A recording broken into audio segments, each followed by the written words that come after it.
I'm glad to have you here. Follow my story until the end and comment the city you're watching from. My name is Ashley Williams, and what I'm about to tell you happened right here in Decatur, Georgia, just outside Atlanta. It's a story about the man I loved for 30 years, the mother I'd do anything to protect, and the tiny hidden camera that shattered everything I thought I knew about my life. It all came to a head on a Tuesday morning in late February, 7:45 to be exact. I was standing in my kitchen, hands trembling so badly I had to grip the granite countertop just to stay upright. The smell of Matthew's coffee still hung in the air, but the house was finally quiet. I watched through the window as his silver sedan disappeared down our tree-lined street, and only when I was absolutely certain he was gone, did I let myself breathe. My heart hammered against my ribs like a war drum preparing me for a battle I didn't know if I was ready to fight. On heavy feet, I climbed the stairs past my own bedroom and stopped in front of the door that used to be my son's room. The door that was now my mother's. I turned the knob, slowly stepped inside, and went straight to the bookshelf. Behind a dusty photo of the three of us, me, Matthew, and our son Daniel, back when he was a smiling little boy, was the tiny camera I'd installed 5 nights ago. With trembling fingers, I pulled out the minuscule memory card. A little piece of plastic that held either proof of my own paranoia or evidence of an evil I could barely wrap my head around. But for you to understand just how things got to that awful point, and why I ended up spying on my own husband in my own home, let me back up and introduce myself properly. I'm Ashley Williams. I'm 54 years old, and until a few months ago, my biggest worry was whether the azaleas in my front garden needed more fertilizer. I'm a retired high school history teacher, taught at Decatur High for 28 years before I retired 3 years back. I used to joke that I'd seen enough teenage drama to last 3 lifetimes, that nothing could surprise me anymore. I was wrong. I've been married to Matthew for 30 years. 30 years. We met when I was 24, fresh out of college with my teaching degree and more idealism than sense. He was 26, already making a name for himself as a junior financial analyst at a firm downtown. We met at a barbecue at my friend Sarah's house. You know how these things go. He wore a navy polo shirt and had this confident smile that made my stomach flip. We talked for 3 hours straight, sitting on Sarah's back porch while fireflies danced in the twilight. 6 months later, we were engaged. A year after that, married in a small ceremony at the Episcopal Church on Candler Street. My mother, Michelle, walked me down the aisle because my father had walked out on us when I was 7. She wore a pale blue dress and cried through the entire ceremony. Matthew's parents flew in from Ohio, stiff formal people who barely cracked a smile, but they were there. We bought this house in Decatur when I was 28. A beautiful 2-story colonial with white columns and a wraparound porch, 3 bedrooms upstairs, and a backyard big enough for the family we planned to have. Matthew worked long hours climbing the corporate ladder, eventually making it to financial director at his firm. I taught during the day and graded papers at night. We had a good life. Not fancy, but solid. Real. We had 2 children. Emma came first, and 3 years later, Daniel. God, Daniel. My beautiful boy with his father's dark hair and my green eyes. He loved baseball, played shortstop all through high school. His room upstairs was covered in pennants and trophies. He wanted to be a sports journalist, had already been accepted to UGA's journalism program. And then 7 years ago, everything changed. Daniel was 27 when he started feeling tired all the time. Said he couldn't shake this flu. When the bruises appeared on his arms and legs, bruises he couldn't remember getting, we finally dragged him to the doctor. The diagnosis came back like a death sentence: acute myeloid leukemia. Aggressive, fast-moving. We fought it. God, how we fought. Chemotherapy that made him so sick he couldn't lift his head. Bone marrow transplants that didn't take. I took a leave from teaching to be with him, sitting in those cold hospital rooms hour after hour, watching my baby boy waste away under fluorescent lights that made his skin look gray. Matthew threw himself into work. He'd come to the hospital after his shift stay for an hour, then leave. Said he couldn't stand seeing Daniel like that. I told myself he was grieving in his own way, that everyone handles pain differently. I made excuses for him even then. Daniel died on a Tuesday morning in April, 6 months after his diagnosis. I was holding his hand when he took his last breath. Matthew was in the hallway on a work call. He didn't make it back into the room in time to say goodbye. We buried our son in Oak Hill Cemetery under a dogwood tree that blooms every spring. The funeral was packed. Daniel had so many friends, so many people who loved him. I remember standing at the graveside watching them lower the casket into the ground and feeling like part of my soul was being buried with him. Matthew stood next to me, dry-eyed in his black suit, squeezing my hand so hard it hurt. That night we went home to this too-quiet house, and Matthew finally broke. He sobbed in our bedroom, great heaving sobs that shook his whole body. I held him and stroked his hair and told him it would be okay, even though I didn't believe it myself. But something changed in Matthew after that. He became distant, remote. He'd come home from work and go straight to his study or turn on the TV. We'd eat dinner in silence. We stopped sleeping in the same bed he said he couldn't sleep preferred the guest room. The physical distance became emotional distance. We were living like roommates in our own house, two people orbiting the same grief, but never quite connecting. Emma called from Austin, where she'd moved with her husband and newborn daughter, checking on us constantly. "Mom, are you okay?" she'd ask. "How's Dad?" I'd tell her we were fine, that we were managing, because what else could I say? That her father had become a stranger, that I felt more alone in my marriage than I ever had as a single person. The truth was, by the time my mother started showing signs of dementia 3 years ago, Matthew and I were already living separate lives under the same roof. The foundation of our marriage, the solid ground I thought we stood on, had been cracked for a long time. I just hadn't wanted to see it. My mother, Michelle Porter, was the strongest woman I've ever known. She raised me by herself after my father left, working 2 jobs, daytime receptionist at a dentist's office and weekend shifts at a diner to keep a roof over our heads and food on the table. She taught me that strength isn't about never falling down. It's about getting back up, every single time. She was 82 when I first noticed the changes. Little things at first. She'd call me 3 times in one day asking the same question. She'd start a story and then trail off, forgetting what she was talking about. Once I stopped by her apartment and found her staring into her refrigerator with a confused expression, as if she couldn't remember what she'd been looking for. "Just getting old, sweetheart," she'd say with a laugh when I asked if she was okay. Brain's not as sharp as it used to be. But then the incidents got worse. She left her stove on and nearly started a fire. A neighbor found her wandering the parking lot at 3 in the morning in her nightgown, disoriented and crying. When I took her to her doctor, Dr. Hayes sat us down with gentle eyes and gave us the diagnosis: early-stage dementia, likely Alzheimer's. "It will progress," he said quietly. "Slowly at first, then more rapidly. She'll need increasing levels of care." For a while, Mom managed in her apartment with daily check-ins from me and help from her neighbors. I'd drive over every morning before school to make sure she'd taken her medications and had breakfast. I'd call her at lunch. I'd stop by after work. It was exhausting, but she was my mother. She'd given up everything for me. How could I do any less for her? But 6 months ago, in early October, things reached a crisis point. I got a call from her neighbor, Mrs. Patterson, saying Mom had forgotten where she lived and was trying to get into the wrong apartment. When I arrived, I found her sitting on the hallway floor, crying and confused, asking for her own mother. My grandmother, who'd been dead for 20 years. That night, I sat at my kitchen table with a cup of chamomile tea cooling in front of me, knowing what I had to do. I called Emma first. "Honey, it's about Grandma," I said. "She can't live alone anymore. It's not safe." There was a long pause on the line. "Mom, I wish I could help, but—" Emma's voice cracked. "Tommy's only 6 months old and Jake just started his new job. Our house is barely 1,000 square feet. I don't see how—" "I know, sweetheart. I know." I stared at the wall at the family photos hanging there. "It's okay. I wasn't calling to ask. I just wanted to let you know what's happening," which left only one option, the one I'd been avoiding thinking about for weeks.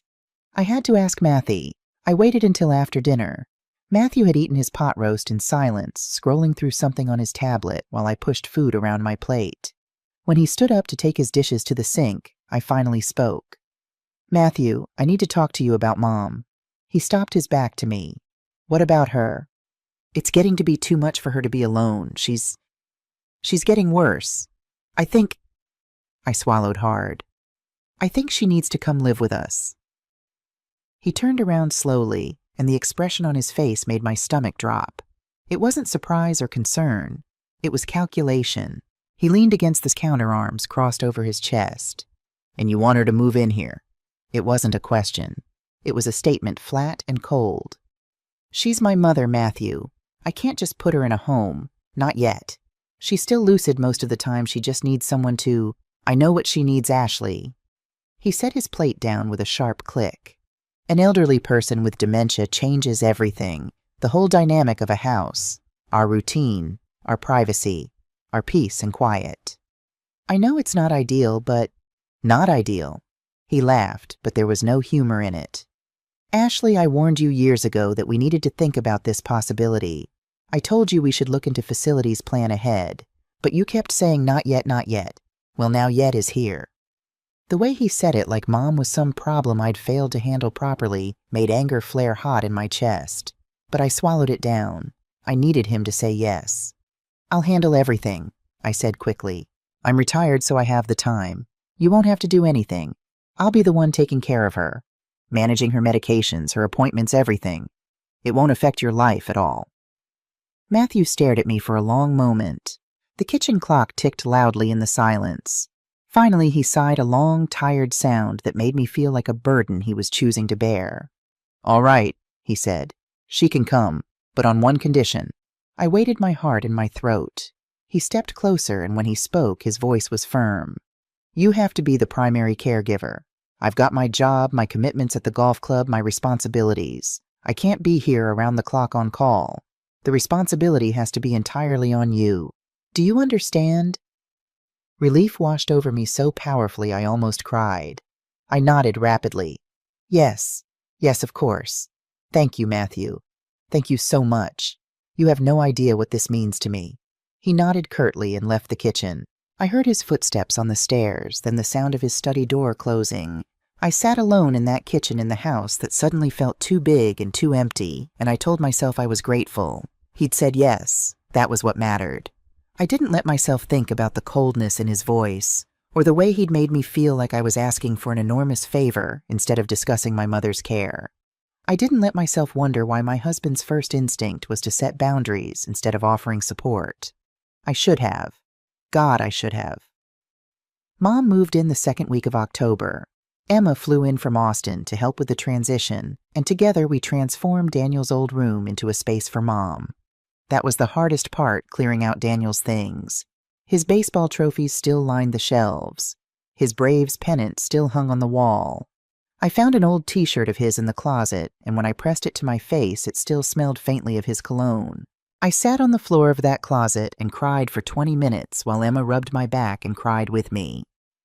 We don't have to do this room, Mom, she said softly. There's the guest room downstairs. No, I wiped my eyes and stood up. That room is too small and the bathroom's not as accessible. This is the right room. Daniel would want his grandma here. He loved her. So we packed Daniel's trophies carefully into boxes and carried them up to the attic. We took down the pennant, folded it with reverence, and put it away. We painted the walls a soft butter yellow, Mom's favorite color. We hung cheerful curtains and put photos of Emma and baby Tommy on the dresser. We made it as welcoming as we could. Matthew didn't help. He worked late every night that week. When he came home, he'd peek into the room, nod, and disappear into his study. He never once asked if I needed help moving furniture or if Mom needed anything. Emma noticed, but she didn't say anything. What was there to say? The day Mom moved in, I felt like the house took its first real breath in years. She came through the door in her favorite purple cardigan, clutching her purse and looking around nervously. It's beautiful, Ashley, she said, her eyes shiny with tears. But are you sure I don't want to be a burden on you and Matthew? You could never be a burden, Mom. I hugged her tight. This is your home now, for as long as you need it. Matthew appeared in the doorway, still in his work clothes. He gave Mom a polite smile and a brief hug. Welcome, Michelle. I hope you'll be comfortable here. His voice was cordial, pleasant even, but something about it felt rehearsed, like he was playing the role of welcoming son-in-law without actually feeling it. Still, those first few weeks were beautiful, better than I'd dared to hope. Mom and I fell into an easy routine. I'd make breakfast for both of us, scrambled eggs and toast, her favorite. We'd do the crossword puzzle from the newspaper together, her reading the clues while I filled in the answers. We'd watch old black and white movies in the afternoon, the ones she'd loved when she was young. She'd tell me stories about her childhood in Savannah, about my grandparents, about the mischief she'd gotten into as a girl. I'd heard these stories 100 times before, but I never got tired of them. Matthew would come home around 6, ask politely how our day was, and we'd all have dinner together. He'd tell us about his work, some project he was managing, some meeting he'd had. Mom would listen and nod and ask simple questions. Everything felt normal, peaceful, like we'd found a new rhythm as a 3-person household. For those first weeks, I actually believed we'd done the right thing. I believed we'd found a way to make this work. I believed Matthew would adjust, that maybe having Mom here would even be good for him, give him someone else to focus on besides his own grief. I was so naive. The change started in early January, right after New Year's. At first it was subtle, so subtle I almost missed it. Mom started eating less. I'd make her favorite meals, pot roast mashed potatoes, her beloved apple pie, and she'd push the food around her plate, barely taking a few bites. Over the course of 3 weeks, I watched her clothes start to hang loose on her small frame. "Mom, you need to eat," I'd say, concerned. "You're losing weight." "I'm just not very hungry, dear," she'd reply, not meeting my eyes. "I think it's my medication. Sometimes it upsets my stomach." But it wasn't just the loss of appetite. She seemed diminished somehow. During the day when it was just the two of us, she was still herself, chatty, engaged, telling her stories. She'd laugh at jokes on TV. She'd hum while we did the dishes. She was present. But the moment we heard Matthew's car in the driveway around 6 o'clock, I'd watch something happen to her. It was like a light switch flipping off inside her. Her shoulders would hunch forward slightly. Her hands, which had been gesturing as she talked, would fold quietly in her lap. Her voice would drop almost to a whisper. At the dinner table, she barely spoke. Her eyes would track Matthew's every movement, watching him cut his chicken, watching him reach for the salt, watching him lean back in his chair. It wasn't the look of someone engaged in conversation. It was a watchful look, wary, the way a small animal watches a predator in the yard, aware of every step, ready to flee at the slightest sign of danger. At first, I made excuses, 1,000 of them. "It's just Matthew's stress from work," I'd tell myself. "He's got that big merger project. He's tired. He just doesn't know how to handle dementia. It makes him uncomfortable. He's awkward around her. It's hard for him to see someone else in Daniel's room. It brings back painful memories." I wanted to believe anything other than the ugly truth that was starting to form in the corner of my mind. But then came the night that I couldn't ignore anymore. It was late January, and Matthew had a business dinner in the city, so it would just be Mom and me for the evening. I made her favorite roasted chicken with herbs and buttery potatoes. I set the table with the good china and lit a candle. And Mom ate. She ate with an appetite I hadn't seen in weeks. She had seconds. She even told a joke that made me laugh out loud. "Why did the Scarecrow win an award?" she asked with a mischievous smile. "I don't know why. Because he was outstanding in his field." It was such a dad joke, such a mom joke, that I laughed until my sides hurt. And seeing her smile, really smile, made my heart feel light for the first time in weeks. Later, we sat in the living room watching some random show on TV. She was curled up on the sofa under a blanket, looking so small. Out of nowhere, she reached for my hand. Her skin was thin as paper and cold.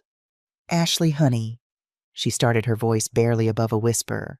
Does he like me being here?" The question hit me like a punch to the gut. "Of course he does, Mom." I squeezed her hand, trying to sound more confident than I felt. "Why would you even ask that?" She looked down at her own hands in her lap, not answering for a long moment. When she finally spoke, her voice was so quiet I had to lean in to hear her. "I don't know. Sometimes I feel like I'm in the way. Like I'm ruining your lives together. Like he wishes I wasn't here." "Never," I said firmly, even as something cold and heavy settled in my stomach. "Don't you ever think that. You are not in the way. This is your home. We love you." I hugged her tight, feeling her frail bones under her pajamas, and she seemed to settle down. But her question planted a cold seed of doubt in my chest. A seed that started to sprout on a lazy Saturday afternoon 2 weeks later. It was early February, one of those gray winter Saturdays where the sky is the color of old dishwater and there's a chill that seeps into your bones no matter how high you turn up the heat. Mom and I were on the sofa in the living room.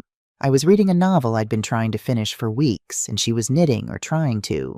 Her hands weren't as steady as they used to be, and the blue scarf she was working on was coming out crooked and full of holes. But she was determined. At one point, a ball of yarn rolled off her lap and onto the floor. She leaned forward to pick it up, and as she did, the sleeve of her blue wool cardigan rode up just a little bit, exposing her forearm. And that's when I saw it. My blood ran cold. There on her pale, thin skin was an ugly bruise. Not a small one, it was large, spreading across her forearm in mottled shades of purple and yellow-green. But it wasn't just the size that made my stomach drop. Right in the center of the bruise was a darker mark. Round, distinct, the exact size and shape of a thumbprint. I put my book down, my hands suddenly shaking. My voice came out strangled. "Mom, what's that on your arm?" She followed my gaze, and I watched her face change. Her eyes went wide, not with confusion, but with something that looked like fear. Instantly, she yanked her sleeve down, covering the mark. "Oh, that!" Her voice was too high, too rushed. "It's nothing. I bumped it on the closet door. You know how clumsy I am. I was reaching for my coat and just bumped right into the edge." But she wouldn't look at me. She kept her eyes fixed on the wall across from us, staring at the texture of the paint, as if it were the most fascinating thing in the world. I'd seen my mother bump into furniture 1,000 times in my life. I'd seen her scrape her shin on a coffee table, knock her elbow on a door frame, bruise her hip on a kitchen counter. Those injuries looked like bumps and scrapes, irregular shapes, maybe a little swelling. This was different. This wasn't the result of bumping into something. This was the mark of a hand, the mark of fingers gripping, the mark of force. I sat there, my heart hammering in my ears, the book forgotten in my lap. "You bumped it on the door," I repeated flatly, more to myself than to her. She didn't answer. She just kept staring at that wall, her fingers clutching the edge of her sleeve to make absolutely sure her arm stayed covered. In that moment, staring at the sleeve of that blue cardigan hiding that awful mark, I knew. I didn't know how or why. I didn't even want to imagine it. But somewhere deep in my gut, I knew. Something was wrong. Something was very, very wrong. And I had to talk to Matthew. I waited until that night after Mom had gone to bed. I couldn't talk to Matthew in front of her. I didn't want to upset her, and I needed to see his reaction without an audience. Dinner had been nearly silent, the tension so thick I swear the pot roast on my plate tasted like sawdust. Matthew talked about some round of golf he'd played that afternoon, about a deal he was working on. I nodded and made appropriate noises, but my brain was elsewhere rehearsing what I was going to say. Around 9 o'clock, I helped Mom get ready for bed. As I pulled the covers up and tucked her in, she gripped my hand with surprising strength. "Lock the door, Ashley," she whispered, her eyes locked on mine. I froze. "What, why, Mom? Just please lock it." The request sent ice through my veins. "No one's going to come in here, Mom. You're safe. Please." Her voice was so small, so frightened that I almost did it. But I knew if I locked her door, Matthew would notice. He'd ask questions. And I wasn't ready for that conversation yet, not until I understood what was happening. "Okay, Mom, I will." It was a lie, but it seemed to calm her. I closed her door, but didn't lock it. Then I went downstairs where Matthew was on the couch watching a basketball game, the sound filling the empty house. I stood in the doorway for a moment, gathering my courage. Then I walked into the kitchen, poured myself a glass of water I didn't want, and waited. A few minutes later, he came in yawning. "Boring game. Think I'm going to turn in." "Matthew, wait." My voice came out quieter than I'd intended. "We need to talk." He stopped, leaning against the doorframe. There was no concern in his expression, just mild annoyance at being delayed from whatever he'd planned to do. "This late, is something wrong?" "Yes, something's wrong." I set my glass down on the counter with a dull thud, needing something to do with my hands. "I saw a mark on my mother's arm today. A bad bruise." He frowned, a picture of puzzled concern. "A bruise where?" "On her forearm. And Matthew, it wasn't just any bruise." I made myself look directly at him. It looked like someone grabbed her, like a grip mark. I could see the thumbprint. For just a fraction of a second, so brief I almost missed it, something flickered across his face. But then he laughed. Not a real laugh, but a puff of air through his nose, dismissive and irritated. "Oh, for God's sake, Ashley." He walked over to the sink, getting himself a glass of water, as if we were talking about something as mundane as the weather. "She's old. Old people bruise like paper. You know that. Their skin is so thin you can practically see through it. She probably doesn't even remember how she got it." The words were logical, reasonable, the exact words I had dreaded hearing. She said she bumped it on the closet door. I said, but Matthew, she was scared, and the mark doesn't look like a bump from a door. It looks... That's when his tone shifted. The fake patience vanished, replaced by sharp irritation. And what are you implying exactly? He turned to face me, and there was something hard in his eyes. That someone hurt her, that I did it. Is that what you're saying, Ashley? After 30 years of marriage, you think I would hurt your mother? He had a way of doing this, of turning things around, of making me feel like I was the one being unreasonable, like I was the problem. I felt myself start to back down, to second-guess everything I'd seen. I'm not implying anything, I said, though it was a lie. I'm just worried, and she's been acting scared around you. Scared. He cut me off, his voice rising slightly. She has dementia, Ashley. Her moods swing wildly. One minute she's laughing because she can't remember what day it is, the next she's crying because she thinks her mother's coming to visit. You're being overprotective and paranoid. He drank his water in one long gulp and slammed the glass into the sink hard enough to make me flinch.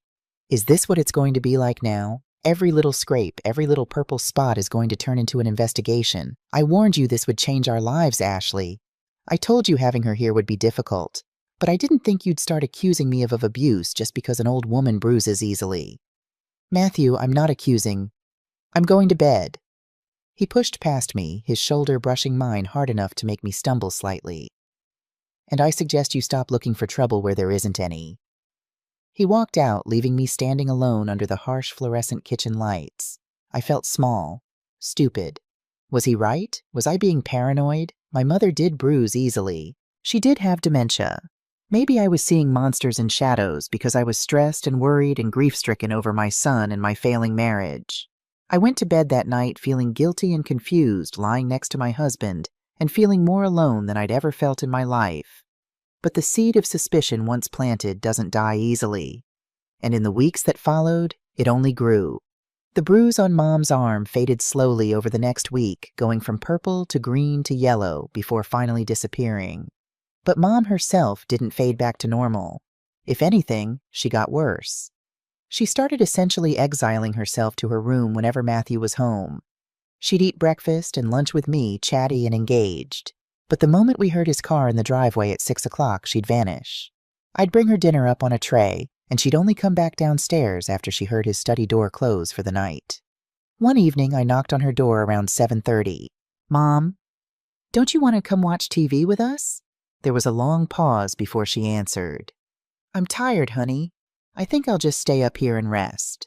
But when I pressed my ear to the door, I didn't hear the sounds of someone resting. I heard the soft murmur of her television turned down low, an occasional movement, the creak of her bed as she shifted position, restless and wakeful. And then the bruises started appearing again.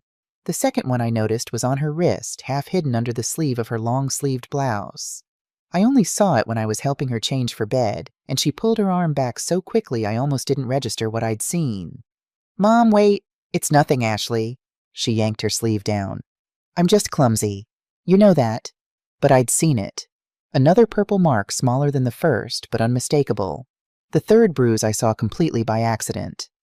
Mom was reaching for something in the kitchen and she bent forward slightly. The collar of her shirt gaped open, and there on her collarbone was an angry red-purple blotch about the size of a quarter. Mom, how did... I don't remember, dear. She straightened up quickly, adjusting her collar. It's nothing. But her eyes said everything her words didn't. They said, please don't ask. Please don't make me talk about this. I was losing my mind. I knew I wasn't imagining these marks. I knew they couldn't all be from clumsiness. But every time I tried to bring it up with Mom, she'd shut down. And I couldn't bring it up with Matthew again, not after how he'd reacted the first time. So I watched, and waited, and paid attention to things I'd been missing before, like how Mom was always more tired in the mornings, always more confused, more withdrawn, more frightened after a night's sleep. The marks never appeared during the day when I was with her. They never showed up during dinner when all three of us were together. They appeared overnight when the house was dark and quiet and I was asleep. The realization came to me slowly like a horrible picture developing in a dark room. Something was happening at night, when I was asleep, when the only person awake and moving through the house was my husband. The final straw came on a Wednesday afternoon in mid-February. I'd been upstairs organizing the linen closet, one of those mindless tasks you do when you need to keep your hands busy and your mind off things you don't want to think about. I was coming back down the stairs, a stack of old towels in my arms, when I heard voices from the kitchen. Matthew's voice, and Mom's. I stopped halfway down the staircase, hidden from view by the wall.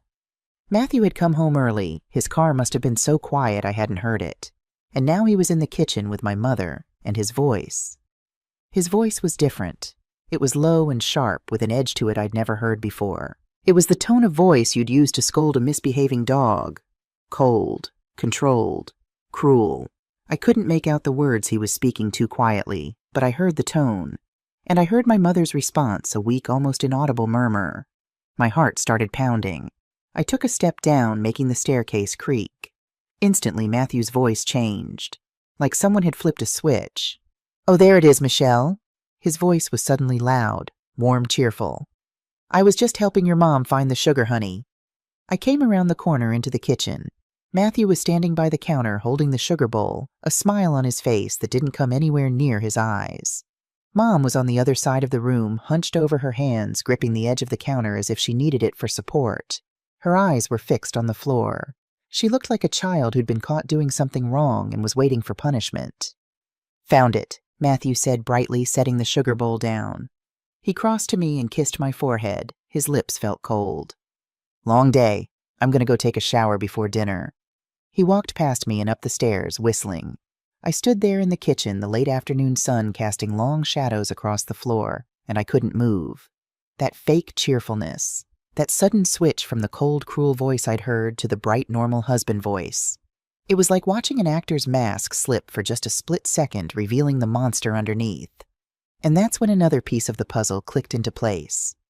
Mom was always worse in the mornings, more tired, more scared, more confused. I'd been noticing it for weeks but hadn't connected the dots. The bruises appeared overnight. The fear was worst first thing in the morning. Something was happening during the night. When I was asleep, when only one person was awake and moving through this house. The truth was so horrific my mind tried to reject it, but I couldn't unsee what I'd seen. I couldn't unhear what I'd heard. My husband, the man I'd loved for 30 years, the man who'd held me through Daniel's death, the man I'd built a life with, was hurting my mother, at night, in secret, while I slept. That Wednesday night I didn't sleep. I couldn't. I lay in bed next to Matthew, my body rigid as a board, listening to his breathing slow and deepen into sleep. The darkness pressed down on me like a physical weight. Every creak of the house settling, every whisper of wind against the windows, every distant sound made my heart race. My mind kept replaying the scene in the kitchen, the cold cruelty in his voice when he'd been alone with Mom, the instant transformation when he knew I was there, the switch from monster to loving husband so smooth and practiced, it made my skin crawl. How long had he been doing this? How many nights had I slept peacefully while he terrorized my mother just down the hall? I thought about our 30 years together. Our wedding day when he'd cried during his vows. The birth of our children when he'd held each baby with such tenderness. The way he'd built Emma's treehouse with his own hands, spending every weekend for a month to make it perfect. The candlelit dinner he'd surprised me with for our 20th anniversary. Had that man ever really existed? Or had I been sleeping next to a stranger all along? Around 3 a.m, lying there in the dark with Matthew's form beside me, a thought crystallized in my mind with perfect, terrifying clarity. I needed proof. Hard, undeniable proof. Because if I confronted him again without it, he'd gaslight me. He'd make me doubt myself. He'd convince me I was paranoid, hysterical, losing my mind. And maybe in my grief and exhaustion and confusion, I'd believe him. But if I had proof, real objective proof, then I'd know. I'd know I wasn't crazy. I'd know what I suspected was real. And then I could protect my mother the way she'd always protected me. The idea came to me suddenly, fully formed a camera. A hidden camera. My heart started pounding so hard I was afraid it would wake Matthew. A camera in Mom's room, recording what happened in the dark hours of the night when I was asleep. The thought felt both brilliant and like a horrible betrayal. To spy on my own husband. To plant a secret device in my own home in my mother's bedroom. It was the kind of thing you saw in movies, not something a retired history teacher from Decatur, Georgia would ever do. But then I thought of the bruise shaped like a thumbprint, the fear in Mom's eyes, her whispered plea to lock the door. And I knew that the risk of being wrong was a luxury I could no longer afford. My mother's safety was worth more than my marriage. It was worth more than the fragile peace we'd been pretending to keep in this house. I would do it. I would install a camera, and I would find out the truth. The next morning, I waited until Matthew left for work. I sat at the kitchen table with my hands wrapped around a coffee mug I didn't drink from, watching the clock, until I heard his car pull out of the driveway at exactly 8 o'clock, like always. The moment the sound of his engine faded, I went to my laptop. My hands shook as I typed hidden spy cameras into the search bar.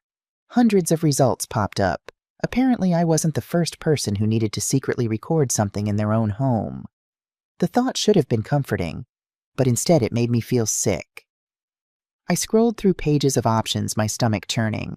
I needed something small enough to hide, something with night vision that could record in the dark, something with motion detection so I wouldn't have to wade through hours of footage, and most importantly, something that wouldn't be noticed. After an hour of research that felt like falling down a rabbit hole, I found what I was looking for, a camera disguised as a USB phone charger. It was small, barely bigger than a normal wall charger.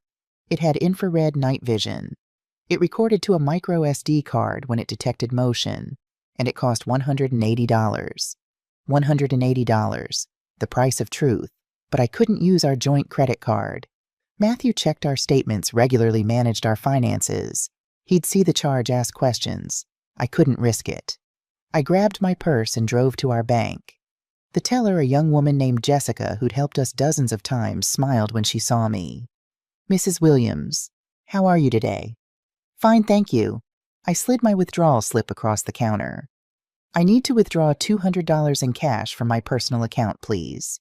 She processed it without question, counting out the bills with practiced efficiency. But as she handed them to me, she tilted her head. "Cash withdrawal. That's unusual for you. Everything okay?"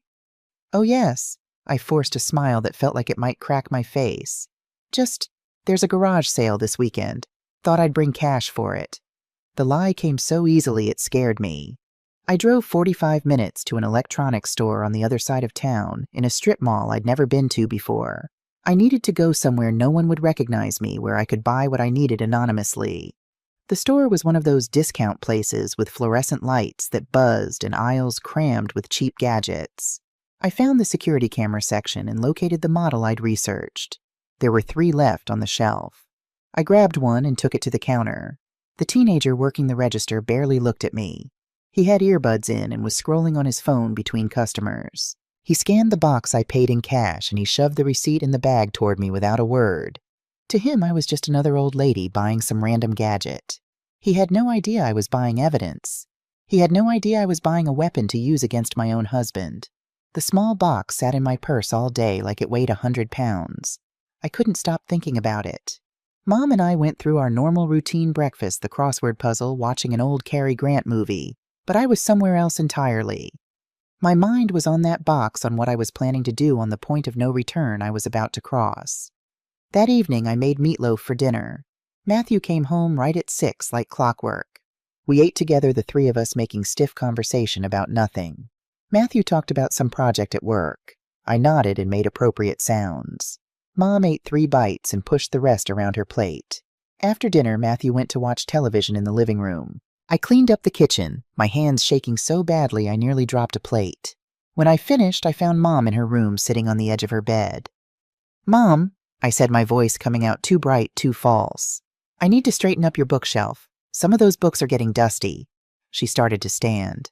"Let me help you, dear." No. I gently pressed her shoulder, guiding her back down. "You rest. I'll just be a minute." She settled back with a confused look, but didn't argue. I turned to the bookshelf, my heart hammering so hard I could feel it in my throat. The bookshelf was dark wood, about 6 feet tall, positioned directly across from Mom's bed. It was filled with old hardcover books I'd brought down from the attic family photo albums and framed pictures. The perfect place. My hands trembled as I reached for the photo in the center of the middle shelf. It was a picture of the 3 of us, me, Matthew, and Daniel, taken at a church picnic about 10 years ago. Before the cancer. Before the death. Before everything fell apart. We were all smiling, the Georgia sun bright on our faces, a perfect family moment, frozen in time. A framed lie. I pulled the camera from my pocket. I'd already taken it out of the box earlier and hidden it in my cardigan. It was surprisingly small and light. The lens was tiny, barely noticeable. I positioned it carefully behind the picture frame, angling it just right so the lens peeked through a small gap between the frame and the photo. From where I stood, I could barely see it. From Mom's bed, it would be completely invisible. My fingers fumbled as I ran the power cord down behind the books and plugged it into the power strip hidden behind the shelf. The camera had an internal memory card, but it also needed to stay plugged in for continuous power. I pressed the tiny power button. A small blue light blinked once, then went dark. According to the instructions I'd read obsessively that afternoon, that meant it was armed and ready. Motion activated. Recording in night vision mode. I stood there for a moment, staring at the innocent-looking bookshelf that now held my secret weapon. A wave of nausea rolled through me. I had just turned my mother's bedroom into a potential crime scene. I felt dirty, like a spy, like someone who violated trust and privacy. But then I turned and looked at Mom sitting on her bed in her soft pink pajamas, so small and fragile and vulnerable. And I remembered why I was doing this. I wasn't violating privacy. I was protecting her. I was her only defender, her only hope.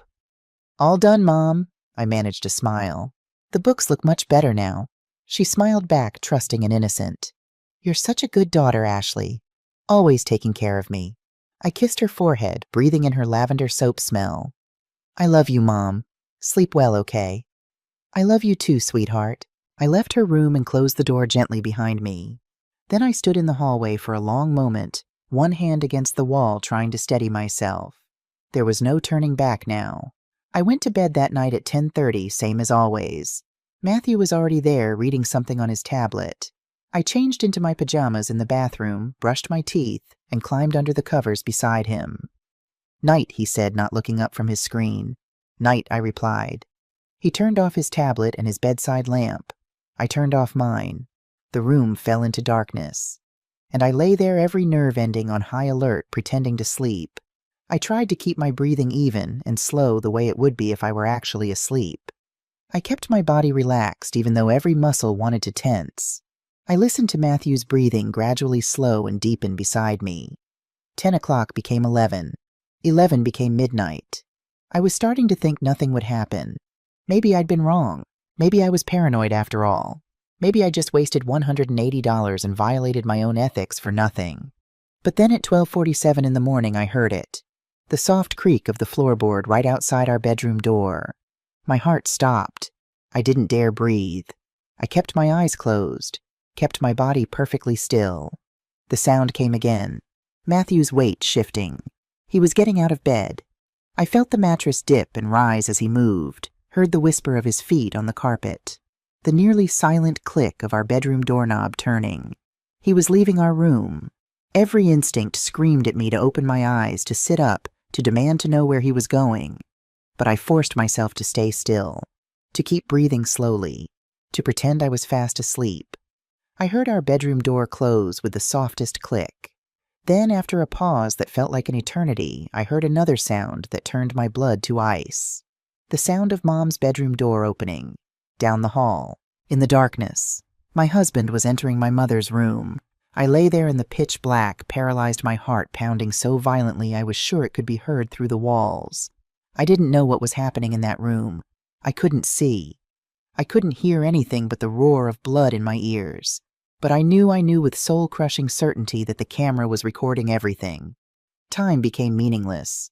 I don't know if he was in there for 10 minutes or 30. It felt like hours. Every second was an agony of not knowing, of imagining, of wanting to burst out of bed and run down the hall, but being frozen by fear and the knowledge that I needed this evidence. Finally, I heard Mom's door open again, close again. Footsteps in the hallway, soft and careful. Our bedroom door opened. The mattress dipped as Matthew climbed back into bed. He settled beside me, and I felt the warmth of his body just inches from mine. The same body that had just come from terrorizing my mother. I had never felt so cold in my entire life. I lay there for what remained of the night, my back to him, my whole body tense, and I didn't sleep at all. The alarm went off at 6:30 like always. Matthew stretched, yawned, and leaned over to kiss my cheek. "Morning, honey," he said, his voice rough with sleep. The touch of his lips on my skin felt like ice. I forced myself to smile. "Morning." We went through our normal routine like actors in a play. He showered. I went downstairs and made coffee. The smell of it made my stomach turn, but I poured him a cup anyway, added the cream and sugar he liked, and had it waiting when he came down in his work clothes. "Heading out early today," he said, taking the mug from my hand. "Got an 8:30 meeting with the regional director." "Okay." My voice sounded normal, steady. Amazing what you could do when you had to. "Drive safe." He kissed me again, another cold press of lips, and left. I stood at the kitchen window watching his silver sedan back out of the driveway and disappear down the street. Only when I was absolutely certain he was gone did I let myself collapse against the counter, my legs suddenly weak. My hands were shaking so badly I had to grip the granite to keep myself upright.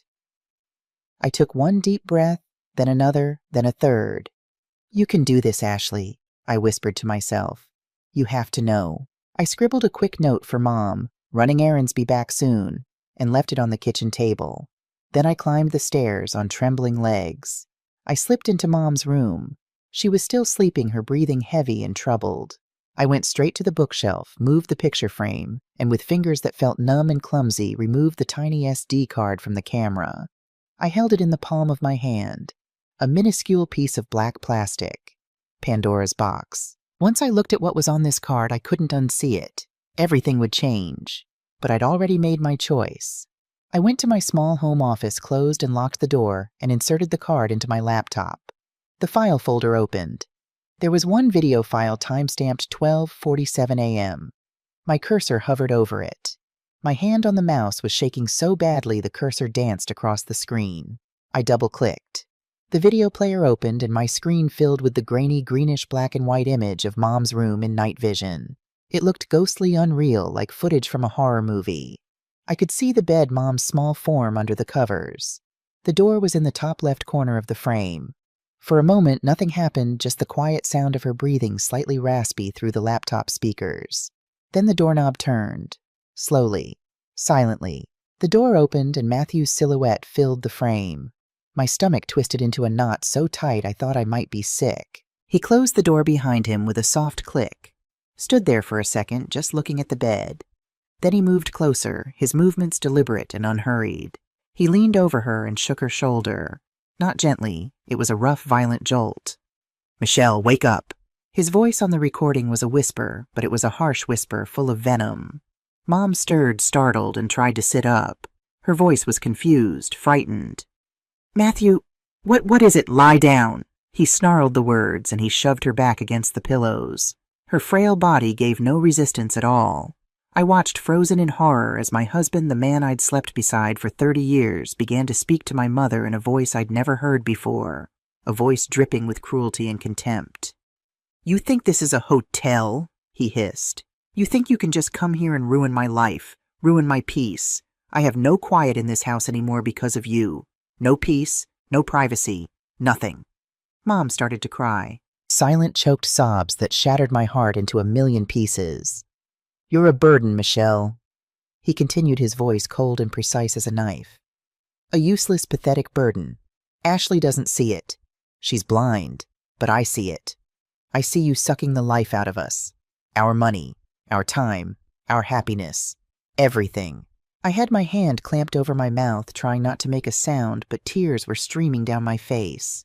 This couldn't be real. This couldn't be the man I'd married. The man who'd held me when our son died.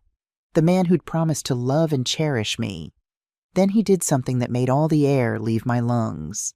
He leaned down and grabbed Mom's forearm, the same arm where I'd seen the bruise. His hand wrapped around it, his thumb pressing into her thin skin. He pulled her up slightly in the bed, bringing his face close to hers. The camera captured it all with terrible crystal clarity. "You are not going to say a word about this to Ashley," he said, each word deliberate and threatening. "Not one word. If you do, I will make sure you end up in the worst place I can find. A place where no one will visit you. Where you will rot alone. Do you understand me?" Mom, sobbing and shaking, nodded her head. "Yes," she whispered. "Yes."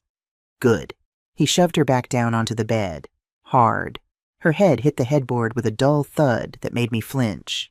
He straightened up, looked down at her for one more second with pure contempt on his face, and walked out of the room as quietly as he'd entered. The video continued for a few more minutes, showing nothing but my mother lying alone in the dark, crying. soft broken sobs that seemed to come from somewhere deep in her soul. I slammed the laptop shut. The shock hit me like a physical wave. My whole body started to shake, a coldness that came from the inside out, spreading through my veins like ice water. I lunged out of my chair and ran to the bathroom.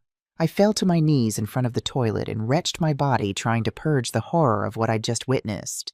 Nothing came up but bile burning my throat. I knelt there on the cold tile floor, trembling and crying, and the tears that came weren't tears of sadness. They were tears of rage. Pure burning white-hot rage. It was worse than anything I could have imagined. Not stress, not impatience, not even simple cruelty. It was calculated, sadistic, evil, and it had been happening for weeks, maybe months, right under my nose. While I slept peacefully in our bed, my husband was down the hall terrorizing my sick elderly mother. The image of her terrified face was seared into my brain. The sound of his venomous voice echoed in my ears. The sight of his hand gripping her arm, leaving that thumbprint bruise I'd seen. I stood up on shaking legs and went to the sink, splashed cold water on my face, looked at myself in the mirror. My face was blotchy and swollen, my eyes red and wild. But there was something new there, too. Something hard and determined like steel. The pain in my chest was still there, the pain of betrayal of a 30-year marriage turning to ash before my eyes. But on top of it, something stronger was growing. I wasn't going to confront him. I wasn't going to scream. I wasn't going to cry in front of him and give him the chance to gaslight me one more time. No, I was going to be as cold and as calculated as he was.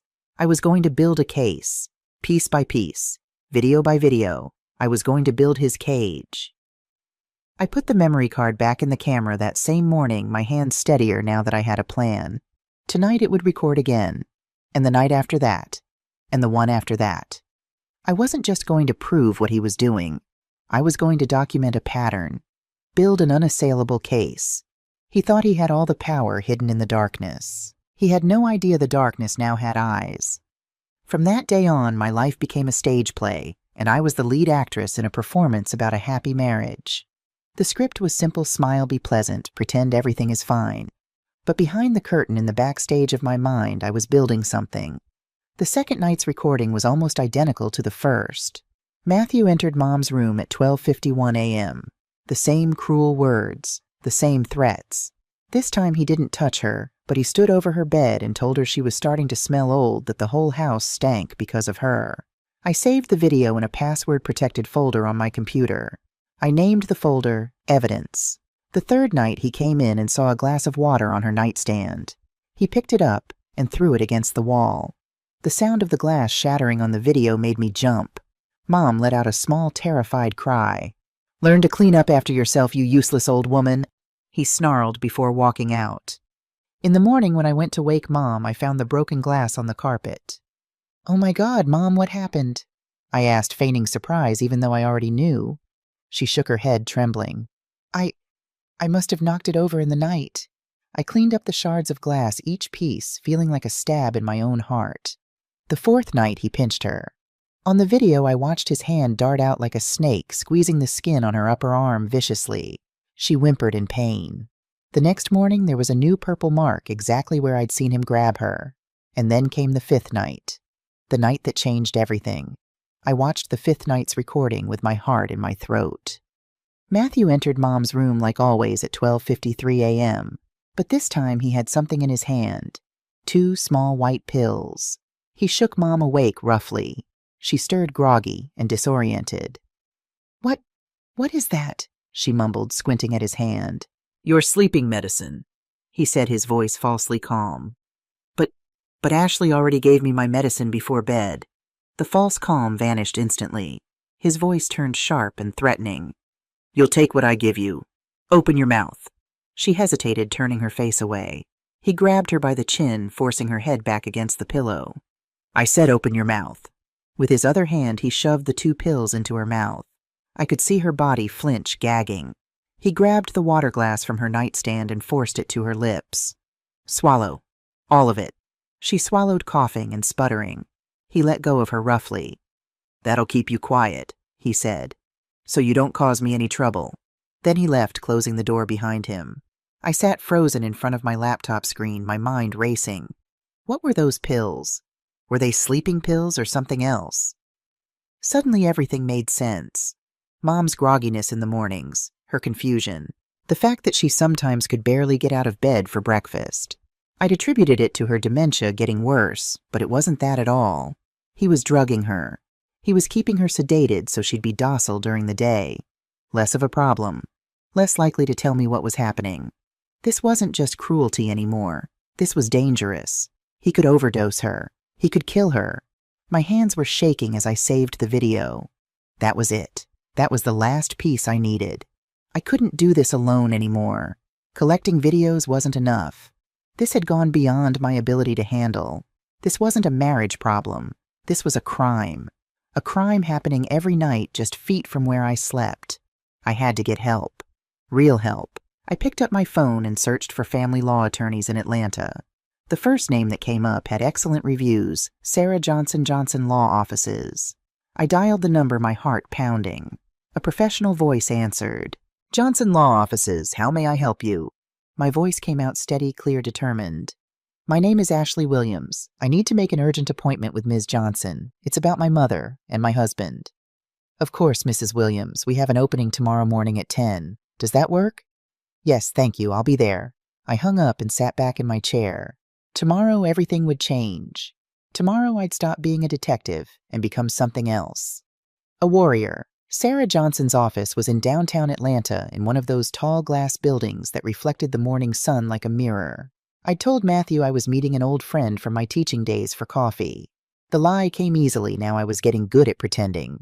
I wore my navy blue suit, the one I used to wear for parent-teacher conferences when I needed to project authority. I needed to feel strong today. In control. The elevator ride to the 14th floor felt like it took forever. My stomach was in knots. I was carrying 5 memory cards in a small plastic case in my purse, each one labeled with a date. 5 nights of horror distilled onto tiny pieces of plastic. The reception area was tastefully decorated cream-colored walls, comfortable leather chairs, a view of the city that took my breath away. A young woman behind the desk smiled at me. Mrs. Williams, Ms. Johnson is ready for you. Right this way. She led me down a hallway and into a corner office. Sarah Johnson stood up from behind her desk as I entered.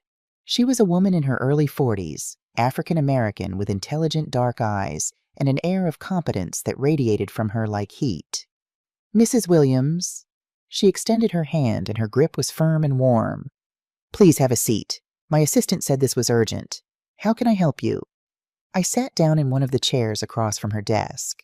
For a moment the words wouldn't come. Now that I was here about to air out the darkest secrets of my life to a complete stranger, the weight of it all hit me. But then I thought of Mom's face on that video. The fear, the tears, the way she'd flinched when Matthew grabbed her. And I started talking. I told her everything. About Daniel's death 7 years ago and how it had changed Matthew. About Mom's dementia and her moving in with us. About the bruises I'd noticed, the fear in Mom's eyes, the way she hid in her room whenever Matthew was home. I told her about my confrontation with Matthew and how he'd made me feel crazy, paranoid, hysterical. I told her about the camera, the 5 nights of recordings, what I'd seen and heard. My voice was quiet, barely above a whisper.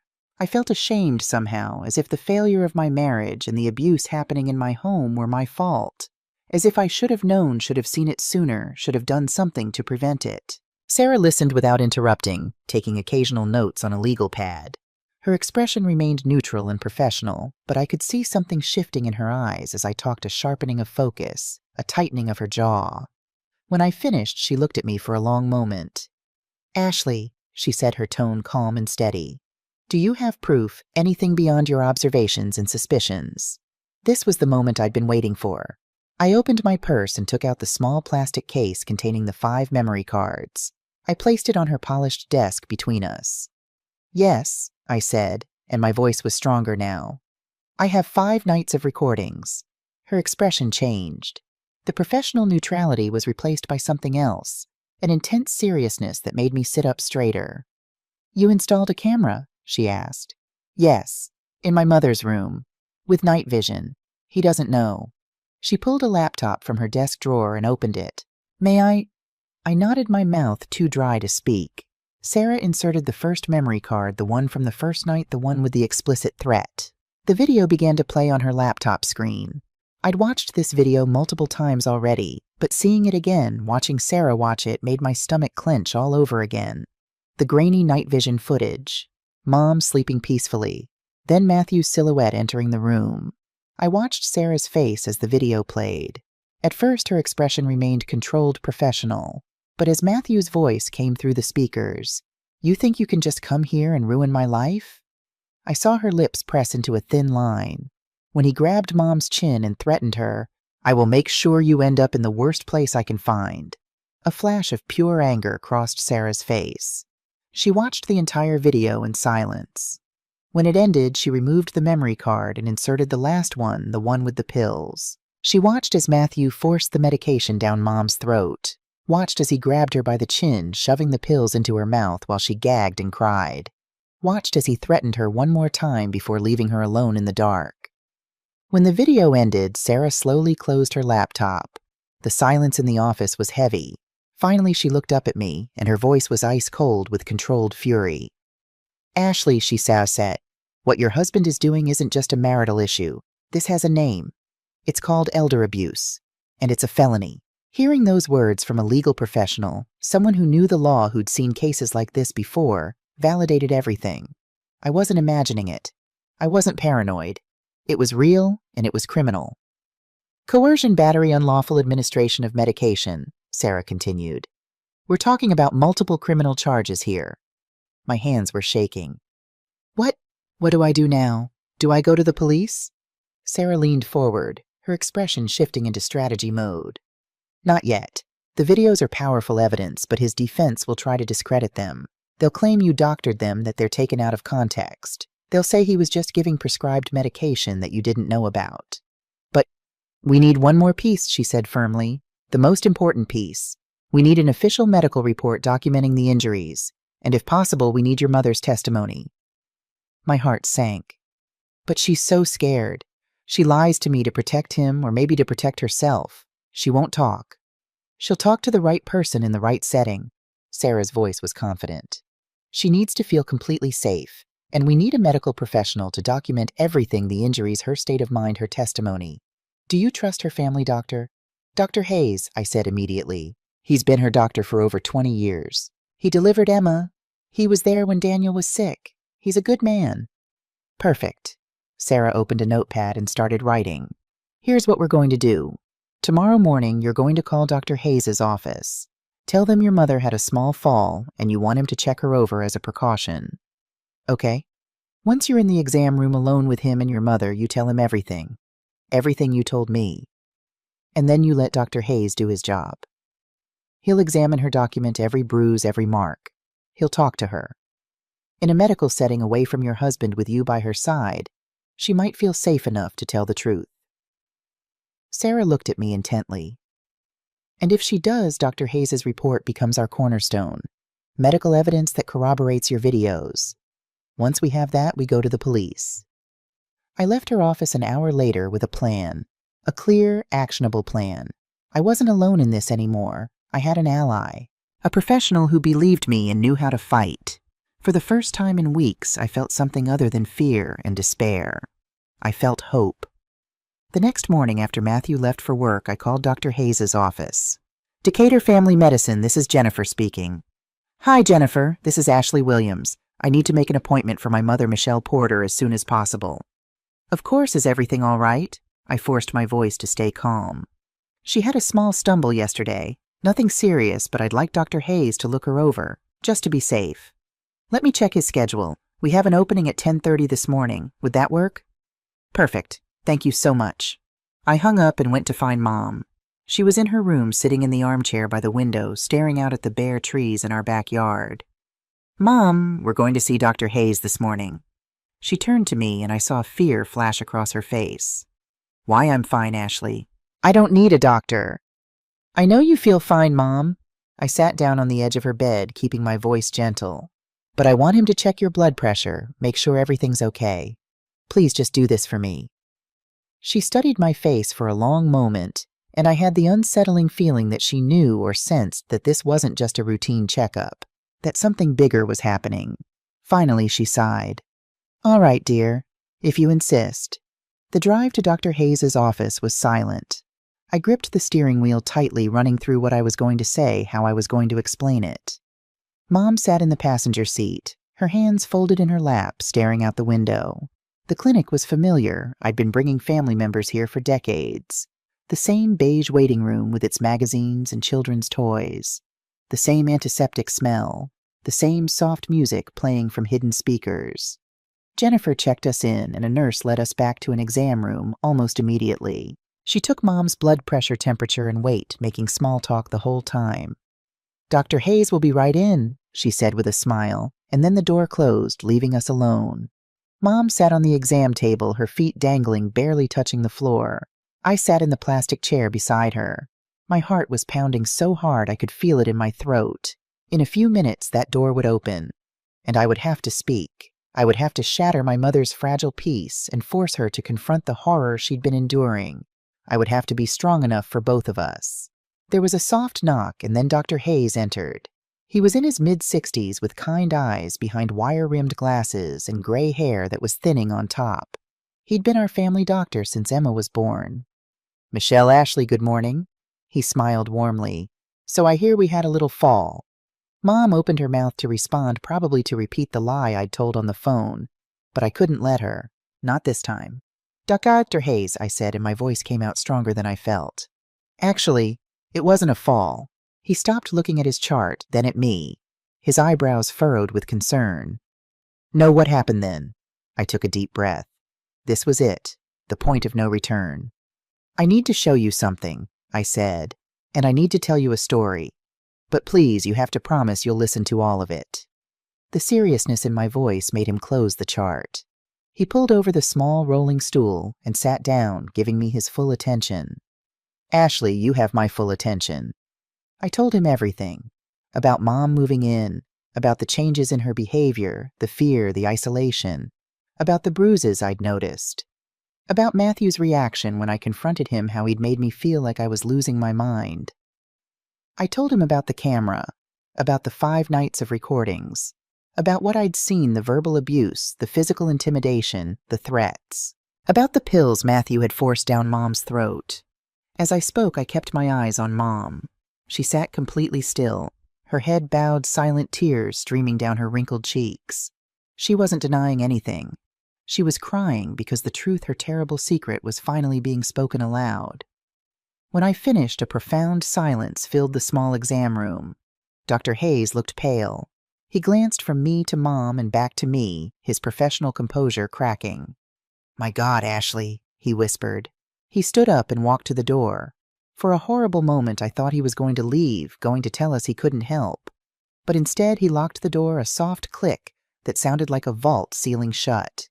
He came back and knelt in front of Mom, positioning himself so his eyes were level with hers. Michelle, he said, and his voice was the gentlest I'd ever heard it. I know this is hard, but I need you to tell me, is what Ashley said true? Mom lifted her head. Her face was ravaged with grief and fear, but for the first time in months, I saw something else there too. A deep exhaustion. The exhaustion of someone who can't fight anymore. She looked at Dr. Hayes, the doctor she'd known and trusted for 2 decades, and she nodded. Yes, she whispered, her voice hoarse from crying. It's all true. He's been doing this to you, Matthew. Yes. Tell me what he does, Michelle. I need to hear it from you. And then slowly, painfully, Mom began to talk. He comes into my room at night, after Ashley's asleep. He wakes me up and he says terrible things. He tells me I'm a burden, that I've ruined their lives, that I'm useless and old and disgusting. Her voice was gaining strength now, as if saying the words out loud was releasing something that had been trapped inside her. Sometimes he grabs me, hard. It hurts. He leaves marks. She looked down at her arms. He says if I tell Ashley, he'll send me away, to a bad place where no one will visit me. And the pills, Michelle, Dr. Hayes asked gently. Does he give you medicine? Yes, he makes me take pills, extra pills. He shoves them in my mouth and makes me swallow them even when I say no. She started crying again. They make me so tired, so confused. I can barely wake up in the mornings." Dr. Hayes stood up. His jaw was clenched, and I could see the anger he was working to control. He went to his computer and began typing rapidly, documenting every word. Then he took out a digital camera and turned to Mom. "Michelle, I need to examine you now. I need to document any injuries you have. Is that okay?" She nodded, and with my help, she began to show him the marks. The fading thumbprint bruise on her forearm. The newer purple mark on her wrist. A red-brown bruise on her shoulder I hadn't even known about. Each one photographed, measured, documented with clinical precision. Every click of the camera shutter felt like another nail in the coffin of my marriage. When he finished, Dr. Hayes printed out several pages and signed them. He turned to me, his face grave. "Ashley, what you've described and what Michelle has confirmed, along with the physical evidence I'm documenting, this is a clear case of elder abuse. As a physician in the state of Georgia, I'm classified as a mandatory reporter. That means I don't have a choice. I have a legal duty to report this to the authorities, immediately." My heart leaped into my throat. I'd known this was coming. Sarah had prepared me for it, but hearing the words made it real, made it irreversible. "I understand," I said, my voice steady. He picked up the phone on his desk. "I'm calling the Decatur Police Department. They'll likely send officers here to take statements and collect my report." He paused, looking at me with concern. "Are you ready for this, Ashley? Once I make this call, there's no going back." I looked at my mother, who seemed calmer now, more at peace. As if finally telling the truth, finally being believed, had lifted a crushing weight from her shoulders. I reached over and took her hand. "Yes," I told Dr. Hayes. "We're ready." He dialed. 20 minutes later, there was a knock on the exam room door. Dr. Hayes opened it, and 2 uniformed police officers stood in the hallway. The first was an older man, probably in his 50s, with a weathered face and tired eyes. The second was a younger woman, maybe early 30s, with sharp, observant features and a no-nonsense demeanor. "Dr. Hayes," the older officer said. "I'm Officer Miller. This is Officer Davis. We understand you have a situation to report. Yes, please come in." Dr. Hayes invited them into the exam room and closed the door behind them. The space suddenly felt very small, with 5 people in it. Officer Miller glanced at Mom, then at me, assessing the situation with practiced eyes. Dr. Hayes handed his report to Officer Miller. "Everything I know is documented here, but Mrs. Williams has additional evidence." Both officers turned to look at me. This was it. The moment everything became official. The moment I stopped being a wife trying to understand her husband and became a witness reporting a crime. With hands that shook only slightly, I opened my purse and pulled out the plastic case containing the 5 memory cards. I held it out to Officer Davis. "I recorded these over the past week," I said, my voice clear and strong. "I installed a hidden camera in my mother's bedroom. These recordings show my husband. They show what he's been doing to her at night." Officer Davis took the case, her expression unreadable. She pulled out a laptop from her bag and powered it on. "May I?" she asked, holding up one of the memory cards. "Please," I said. She inserted the card from the 5th night, the one with the pills and the most explicit threats. The room fell into tense silence as the video began to play. I watched the officers' faces as they watched the screen. Officer Miller's jaw tightened. Officer Davis's eyes narrowed, and I saw her hand clench into a fist on the desk. When Matthew's voice came through the speakers, "I will make sure you end up in the worst place I can find." Officer Davis's expression shifted from professional neutrality to cold, controlled anger. The video ended. Officer Davis closed the laptop slowly and looked at Officer Miller. Some silent communication passed between them. Finally, Officer Miller spoke, his voice low and serious. "Mrs. Williams, how long has this been going on?" "I don't know for certain," I answered honestly. "I started suspecting a few weeks ago. I've been recording for 6 nights. He looked down at Dr. Hayes' report, his finger tracing the documented injuries. "The medical evidence corroborates what we saw on that video. Bruising consistent with gripping victim testimony, video documentation of the abuse." He turned to me. "Is your husband home right now?" "No. He's at work. He usually gets home around 6 o'clock. The 2 officers exchanged another look. "All right," Officer Miller said. "Here's what's going to happen. Officer Davis and I are going to head back to the station to file this report and prepare an arrest warrant. Given the video evidence and the medical documentation, I don't anticipate any issues getting that warrant approved." He leaned forward slightly, his expression serious but not unkind. Mrs. Williams, I need you and your mother to go home and act as normally as possible. Don't confront your husband. Don't say anything about this. Just go about your day as if nothing has changed. The thought made my stomach turn. How could I go home and pretend everything was normal? How could I look Matthew in the face knowing what was coming? Officer Davis seemed to read my expression. I know it's difficult, she said gently, but we need to do this right. When your husband comes home this evening, we'll be there to make the arrest. Is he violent? Officer Miller asked. Do you think you or your mother will be in any danger between now and then? I hesitated. He's never been violent with me. I never imagined I never thought. Okay. Officer Davis pulled out a card and handed it to me. This has our direct numbers. If at any point you feel threatened, if he raises his voice, if anything feels off, you take your mother and you leave the house immediately. You call 911. Do you understand? I nodded, taking the card with numb fingers. Dr. Hayes put a gentle hand on my shoulder. You did the right thing, Ashley. You protected your mother. That's what matters. I wasn't sure I believed him, but I nodded anyway. The drive home felt surreal, like I was watching someone else's life through a window. Mom sat beside me in the passenger seat, quiet but somehow lighter, as if telling the truth being believed had freed something inside her. Thank you, Ashley, she said softly as I pulled into our driveway. Thank you for believing me, for protecting me. I reached over and squeezed her hand, too emotional to speak. The afternoon stretched out like taffy, each minute taking an eternity to pass. I tried to read but couldn't focus. Tried to watch TV but the words didn't register. I made sandwiches for lunch that neither of us could eat. Mom stayed in her room resting. I envied her that escape. At 5:45, I heard the sound I'd been dreading. The garage door opening. Matthew's car pulling in. My entire body went rigid. He came through the kitchen door actually whistling, and tossed his keys onto the counter. Hey, honey, he said, leaning in to kiss my forehead. Long day. I had to use every ounce of willpower not to flinch away from his touch. Hi, I managed. How was work? The usual. Meetings, spreadsheets, conference calls. He opened the refrigerator and got a bottle of water. Where's your mom? She's resting in her room. He nodded unconcerned and took a long drink. What's for dinner? I'd completely forgotten about dinner. I was thinking maybe we could order pizza. Sure, sounds good. He headed toward the living room. I'm going to catch the news. Let me know when it gets here. I stood in the kitchen, my hands gripping the counter, and watched him settle onto the couch. Watched him flip on the television. Watched him act like a normal husband in a normal house having a normal evening. The monster wearing my husband's face. Every minute felt like torture. Where were they? The police said they'd come.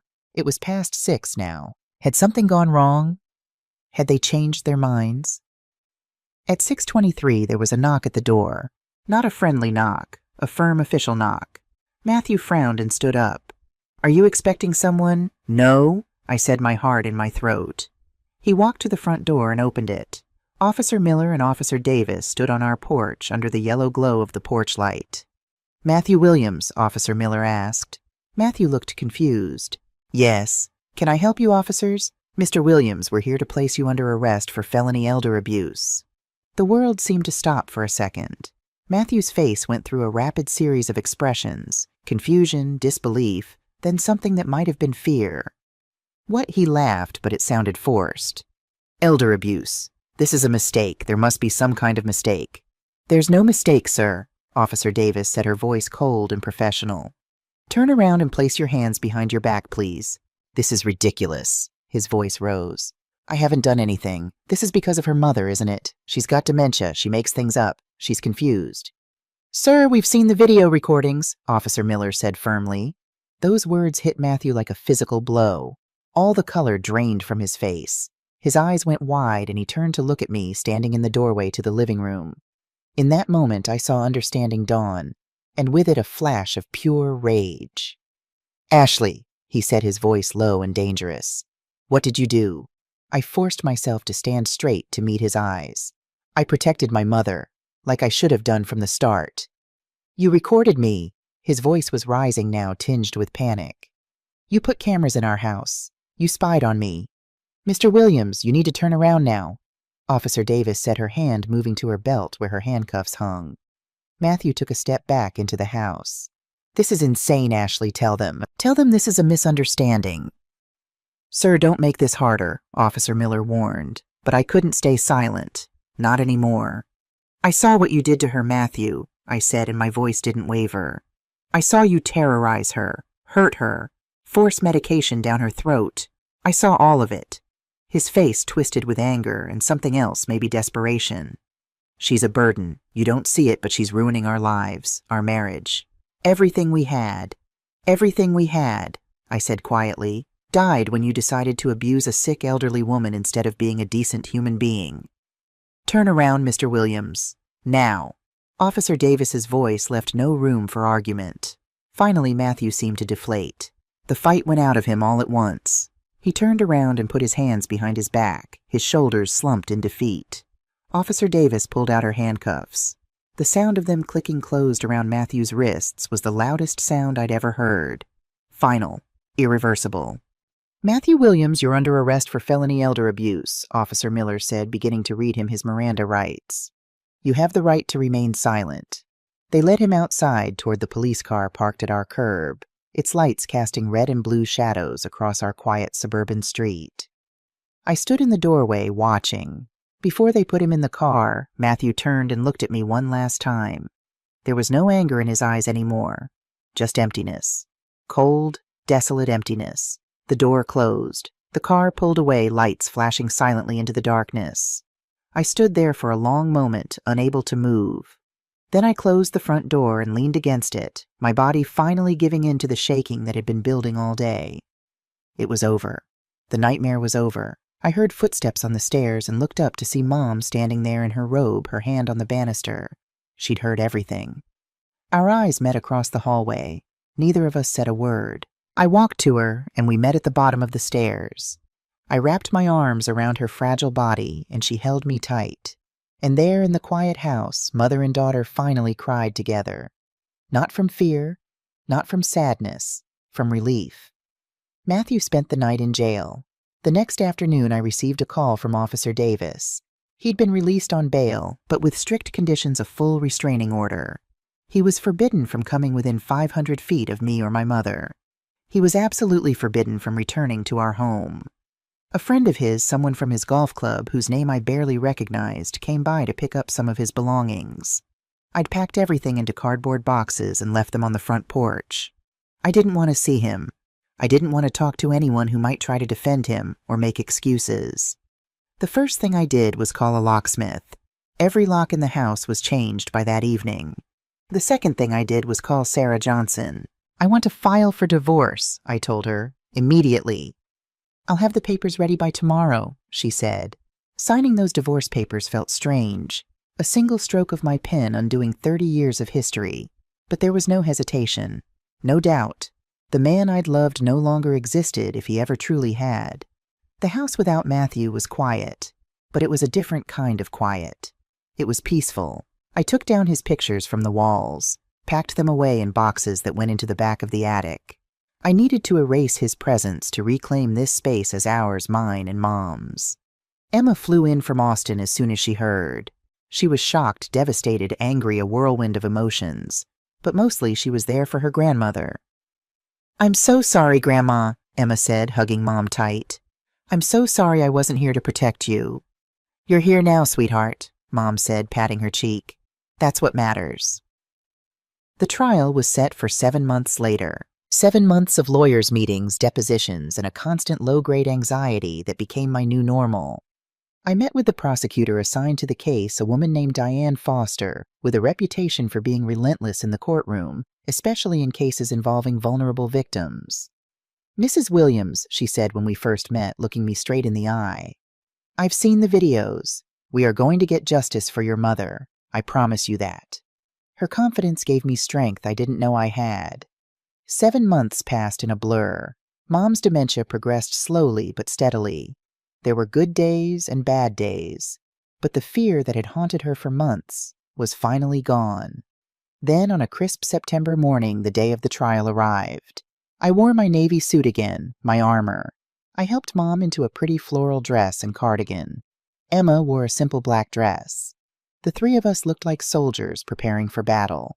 The Decatur County Courthouse was an imposing stone building that made me feel small, but we walked in with our heads held high.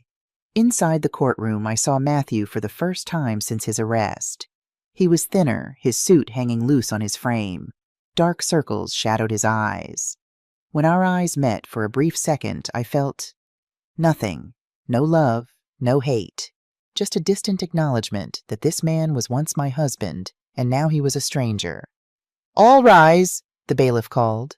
The judge entered, an older man with a stern face and gray hair. He took his seat behind the high bench. "This court is now in session. The state of Georgia versus Matthew Williams." Diane Foster stood straightening her blazer. "Your Honor, the state is ready to proceed." The defense attorney, a man in an expensive suit with a practiced smile, stood as well. "The defense is ready, Your Honor." The trial lasted 3 days. I testified on the first day, telling the jury everything: why I'd installed the camera, what I'd seen, how my mother had changed after moving in with us. On cross-examination, the defense attorney tried to paint me as a paranoid, hysterical wife, but I stayed calm, answered every question honestly, and let the evidence speak for itself. Mom testified next, with Diane asking her gentle yes or no questions. The defense tried to confuse her, firing rapid questions about dates and times, but her fragility was more powerful than any perfect answer could have been. Dr. Hayes presented his medical report and the photographs of Mom's injuries, explaining in clinical terms why the marks were consistent with forceful gripping, not accidental bumps. And then came the videos. A large screen was wheeled into the courtroom. The lights were dimmed. Diane played all 5 videos, one after another. The courtroom watched in stunned silence as the monster in my house was laid bare for all to see. Matthew's voice hissing threats in the darkness. The sound of him grabbing Mom of her gagging as he forced pills down her throat. I couldn't watch the screen again. Instead, I watched the jury. I saw a middle-aged woman clap her hand over her mouth in horror. I saw a young man's jaw clench with anger. I saw disgust and outrage on every face. By the time the last video ended and the lights came back up, the entire atmosphere in the courtroom had shifted. No one looked at Matthew with neutrality anymore. They looked at him with contempt. After closing arguments, the jury filed out to deliberate. We waited for 3 hours. Mom, Emma, and I sat on the hard wooden benches holding hands, saying nothing. Finally, the bailiff appeared. "They have a verdict." My heart stopped. The jury filed back in their faces, unreadable. The foreperson, a middle-aged man with glasses, stood with a piece of paper in his hand. "Has the jury reached a verdict?" the judge asked. "Yes, Your Honor. In the case of the state of Georgia versus Matthew Williams on the charge of felony elder abuse, what is your verdict?" The foreperson looked directly at the judge, not at Matthew.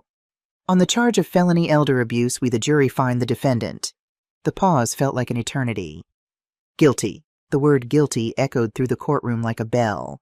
Emma sobbed beside me. I squeezed Mom's hand so tight I was afraid I might hurt her, but she just smiled a peaceful, serene smile. Matthew was sentenced 2 weeks later to 16 months in a state correctional facility, followed by 2 years of probation.